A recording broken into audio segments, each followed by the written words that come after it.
સનસની crime ન્યૂઝમાં આપનું સ્વાગત છે। વડોદરા શહેરમાં સમા સાવલી રોડ વિસ્તારમાં હિટ એન્ડ રનની ઘટનાના આરોપીની સમા પોલીસ દ્વારા અટકાયત। આ ઘટનામાં બે બાઇક ચાલક કારની અડફેટે આવ્યા હતા। તે પૈકી એક બાઇક ચાલકે ઘટના સ્થળે જ દમ તોડ્યો, જ્યારે અન્ય બાઇક ચાલક હાલ સારવાર હેઠળ છે। ઘટના બાદ આરોપી સ્થળ પર જ કાર છોડીને નાસી છૂટ્યો હતો, જેને પોલીસે ગણતરીના સમયમાં જ દબોચી લીધો છે। આરોપી ગુનાહિત ઇતિહાસ ધરાવે છે અને હાલમાં તે લોન રિકવરીનું કામ કરે છે। ડીસીપી પન્ના મુમાયાએ મીડિયાને જણાવ્યું કે સમા સાવલી રોડ પર લીલેરિયા બેન્ક્વેટ આવેલું છે, જેની સામે થાર ગાડીના ચાલકે દીપો ઉર્ફે દીપક સોમાભાઈ મકવાણા અને ત્યાં બે બાઇક ચાલકને ટક્કર મારી હતી, જેમાં એક બાઇક ચાલક મુકેશ પારસીભાઈ પરમારને માથામાં ઈજા થઈ છે। મુકેશ કલાભાઈ ડામોનું મૃત્યુ થયું છે। આરોપીએ હિટ એન્ડ રન કરીને ભાગી ગયો હતો, જે અનુસંધાને અલગ અલગ ટીમોને કામે લગાડવામાં આવી હતી। ઘટના બાદ આરોપી થાર ગાડી રસ્તા પર જ મૂકીને ભાગી ગયો। આરોપી ભાગીને દેરણા ચોકડી પાસેના હોટલમાં જતો રહ્યો। પોલીસે તેને ત્યાંથી પકડી પાડ્યો છે। આરોપી ધોરણ 10 સુધી ભણેલો છે। તે ખાનગી બેંકોમાં લોનના હપ્તા રિકવરી કરવાનું કામ કરે છે। કારના મૂળ માલિક આરોપીનો મિત્ર લાલચંદ ઉર્ફે લાલાભાઈ પાલ છે। તે દુમાર ચોકડી પાસે ટ્રાન્સપોર્ટનો ધંધો કરે છે। તે ડીસીપી પન્ના મુમાયા મીડિયાને જણાવ્યું। લીલેરિયા બેન્કેટ આવેલું છે, જેની સામે એક થાર ગાડીનો ચાલક જેનું નામ છે દીપક ઉર્ફે દીપો સોમાભાઈ મકવાણા, એણે ત્યાં બે બાઇક ચાલકને ટક્કર મારેલી હતી, જેના કારણે સ્થળ ઉપર જ એક બાઇક ચાલક જેનું નામ છે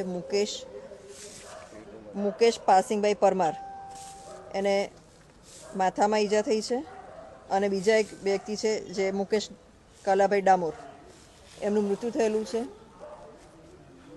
આ જે આરોપી છે એ 34 વર્ષની ઉંમર છે અને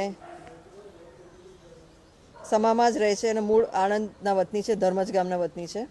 એણે ગઈકાલે હિટ એન્ડ રન કરી અને ભાગેલ હતો, જે અનુસંધાને અલગ અલગ ટીમો બનાવીને અટક કરવા માટે કાર્યવાહી કરવામાં આવેલી હતી અને રાત્રે એ જ્યારે આ બનાવ બન્યો ત્યારે પોતાની થાર ગાડી સ્થળ પર જ મૂકી અને ભાગી ગયેલ હતા અને અમારી ટીમે અલગ અલગ જગ્યાએ અને ટેકનિકલ સોર્સથી એને અટક કરેલો છે, જે અહીંયાથી ભાગી અને એ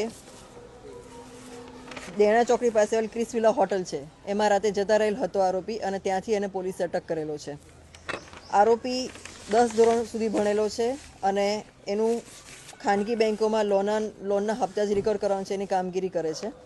આ જે ગાડી છે મૂળ ગાડી એના મિત્ર લાલચંદ ઉર્ફે લાલાભાઈ પટેલ પાલની છે અને એ ગાડી લઈને એ ગઈકાલે 27 તારીખે અમદાવાદ ગયેલો હતો અને ત્યાંથી ગઈકાલે રિટર્ન આવી અને પછી સાંજે રાત્રિ બજારમાં ગયેલો હતો અને ત્યાંથી ફરી પાછો સમાસાલી રોડ પર આવેલા હતા અને જ્યારે ત્યાંથી પોતાના ઘરે જતા હતા ત્યારે આ બનાવ બનેલો હતો। પોલીસે તાત્કાલિક આમાં એફઆઈઆર દાખલ કરેલી છે। આરોપીને અટક કરી લીધેલો છે, એને મેડિકલ હાલમાં કરવા જઈ રહ્યા છીએ અમે લોકો, અને એની વિરુદ્ધમાં બીએનએસ કલમ 281, 125A, 125B, 105, 106 તથા MB એક્ટની કલમો મુજબ ગુનો દાખલ કરવામાં આવેલો છે। આરોપી અગાઉ પણ ગુનાહિત ઇતિહાસ ધરાવે છે। સિટી પોલીસ સ્ટેશનમાં ખૂનનો ગુનો એટલે 302 મુજબ પણ એને અટક કરવામાં આવેલો છે, તેમજ ફતેગંજ પોલીસ સ્ટેશનમાં મારામારીના કેસમાં એને અટક કરવામાં આવેલો છે, પ્રોહિબિશનના કેસમાં અટક કરવામાં આવેલો છે, હમણાં જ રિસન્ટલી 4-6 મહિના પહેલાં સમા પોલીસ સ્ટેશનમાં પણ મારામારીનો ગુનો એને અટક કરવામાં આવેલો છે। એમ એનો ગુનાહિત ઇતિહાસ પણ ઘણો બધો છે આરોપીનો, અને અમે લોકો હાલમાં એનું આ અટક કરી અને ત્યારબાદ એનું લાયસન્સ કેન્સલ કરવા માટે પણ કાર્યવાહી કરવાના છીએ।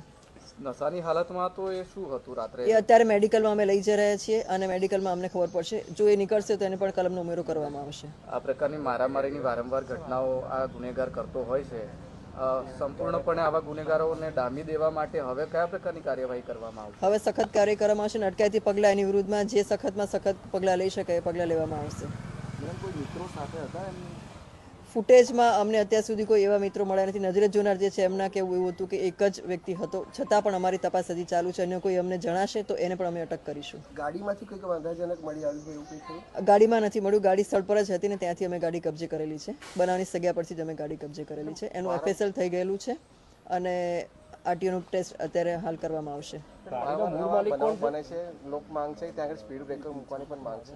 હા, જે સ્પીડ બ્રેકર મૂકવા માંગણી કરવામાં આવેલી છે રહીશો દ્વારા, એને પોલીસે પ્રોસેસ કરી લીધેલી છે અને ડિસેમ્બર મહિનામાં જ પોલીસ દ્વારા એનો અભિપ્રાય આપી દેવામાં આવેલો છે અને કોર્પોરેશન ટૂંક સમયમાં ત્યાં બનાવે એને ટૂંકમાં કોર્પોરેશન એમાં કાર્યવાહી કરી રહી છે।